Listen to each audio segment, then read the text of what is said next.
if you find yourself with a camera in your hand and you want to learn how to use it, please subscribe to this channel, like the videos, comment down below what you would like to learn more about. Hi Photos photographers. Today we're talking about the different types of printed media. I expect any portrait photographers have a fairly good idea of what print material their local printers will give them. If you don't know what your laboratory is using in the print ink for pigmentation and that information, find out. Any professional laboratory is going to be more than happy to tell you what they're doing. That's not an issue. If you're not comfortable asking, play to their strength. Ask them if there's a possibility you can get a tour around the print shop. Almost every laboratory I know of,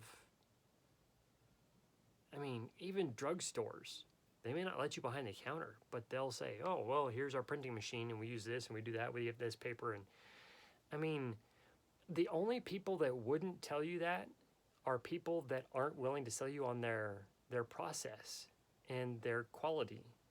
The quantity which they're able to produce that quality. So don't hesitate to ask. It's a great thing to do. It's getting to know your laboratory better. The print shops are specifically designed for show off. Does that make sense? What they produce is showcase quality. That's the reason they're in business, is to give you a product of showcase quality. So I mean, almost every laboratory I know of is going to have a list of the print mediums that they have available to you anyway. Most of the time you're going to find something that is a gallery quality, such as Gatorboard, and they're going to have different paper types, quality finishes available on that Gatorboard, because it's something printed and glued on, and then very, very well and professionally cut usually.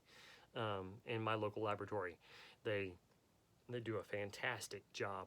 So the paper type and the finish, that's incredible. They've got 9 or 10 different options maybe. The Gatorboard is one of them. You can have it mounted to Gatorboard. You can have it framed. You can have it matted. I mean, almost everybody knows about the finish of house paint, right? So you've got paint that goes on walls that's a glossy, a matte, and an eggshell, and there's several other types. Those are just, I guess, the most 3 common that I know of.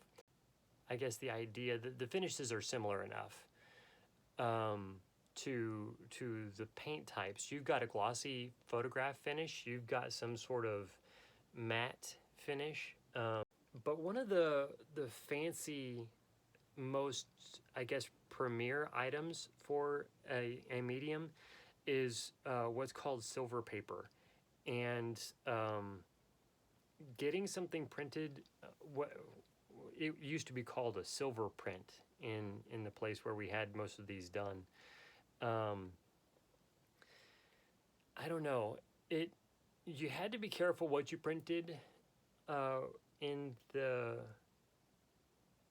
that paper, what your photograph had. If what you were imaging didn't look good with a metallic presence, it almost rendered another dimension, but it wasn't quite 3-dimensional. It gave a depth to it. I wouldn't say necessarily it gave a contrast, but it created the illusion of density, if that makes sense. So there was, or perhaps it was easier to perceive depth. Maybe that would be the better way to say it. I do know this. On this first silver print that I had made, I printed a photograph of flames and coal, and that was a super awesome photograph. Now, unfortunately, I had a collage style print, so that flame and coal image was only like 4 inches by 4 inches. So it wasn't the biggest print, but if I had had the image much bigger than that, it wouldn't have come out quite looking as clean or crisp. Well, I mean, even in the same image, the other photograph I had printed in the 3-image collage was a house wren landed on a suet sock, or a birdseed sock. And it's got holes through the net large enough that the birds are able to peck seeds out of it and eat. But this house wren loved to land on it upside down, so that when she pecked, it was both aiding her with the weight of the birdseed above it, and gravity was helping her with the added weight underneath, and so she was essentially eating more faster. Anyway, it's just incredible stuff to observe and to watch and to learn from. But the silver print with that house wren, it made it look so real in how I shot it, the direction of the lighting, and all that sort of stuff. It looked as if when she flew away, she was going to fly away, and you could witness her flying, out of the picture in 3D style of realism. So know where your image is going, know how it's going to look. If you know that when you're shooting it, and you know how to add the detail of lighting, rim lighting, balanced lighting, or offset lighting, so that you have some softening of shadows and that sort of stuff, so that when you print it on a silver paper, you have some of that created illusion of density, then all the better. But it's important to know where your product is going, and to have a specific purpose for it. By and large, if you're shooting stock and it's just going up to a website and you don't really know who is going to buy it or what they're going to use for it, maybe you just want to learn how to shoot in the best quality for silver prints, because if it's shot for silver prints, then it generally does well in all other material types. That's perfectly fine. Do be aware, though, that may not be the case for every laboratory.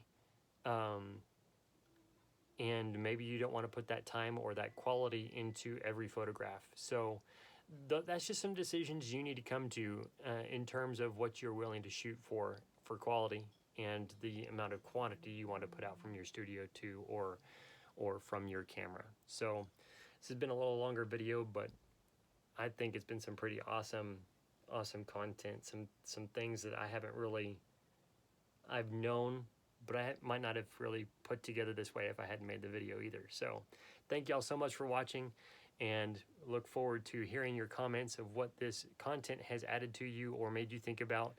If you're not yet a subscriber, we would love to have your subscription. Thank you so much. God bless.